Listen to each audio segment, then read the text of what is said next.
Bismillahirrahmanirrahim. Assalamualaikum warahmatullahi wabarakatuh. Perkenalkan, nama saya Alvin, kelas AK19 angkatan 2019, Universitas Megareski Makassar, program studi S1 Ilmu Komputer. Di sini saya mendapat tugas final dari Ibu Merati SSM mata kuliah PKM. Di sini saya disuruh mencari satu kasus berkaitan dengan demokrasi yang terjadi di Indonesia. Kemudian saya mengambil satu kasus, yaitu lemahnya partai politik di Indonesia. Kasus ini saya ambil dari media sosial mdetik.com news. Persoalan demokrasi terbesar kita saat ini ada pada lemahnya partai politik. Bukti persoalan partai politik bermula dari rekrutmen kader sebagian besar tidak serius dan asal-asalan. Tokoh masyarakat yang berkualitas, dosen penelitian semakin sedikit yang terlihat di eksekutif maupun legislatif.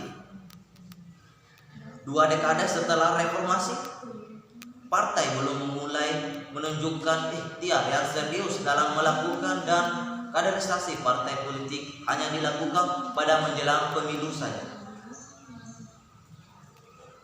Di sisi lain, pemilu dalam sistem proporsional terbuka tidak memperkuat perlembagaan partai politik, karena kader yang loyal terhadap partai bisa dikalahkan oleh kader pendatang baru yang memenangkan kompetensi karena mampu mempraktikkan politik uang dengan lebih masif. Akhirnya sistem politik nasional diisi oleh kader-kader instan yang hanya menggunakan uang atau bahasa kasarnya lah suap menyuap dalam pemiluan.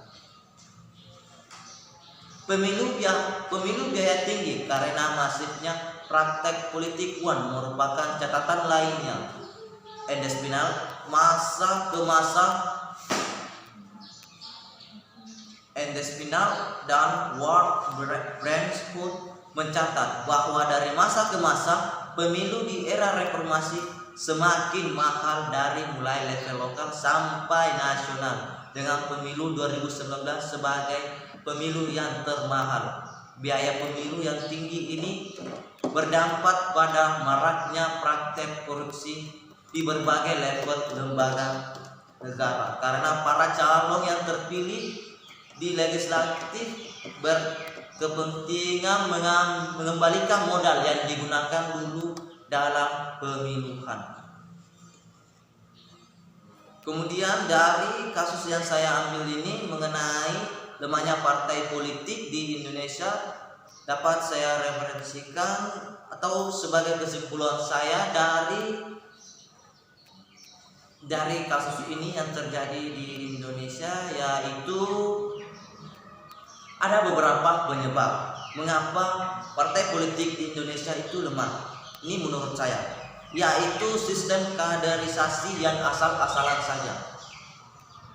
Kemudian nepotisme anggota, manajemen konflik yang buruk, serta parpol tidak mampu membiayai dirinya sendiri, di mana parpol harus mandiri dan mampu mengelola serta mengembangkan ekonominya sendiri, tidak mengambil dari keuntungan setelah dia terpilih.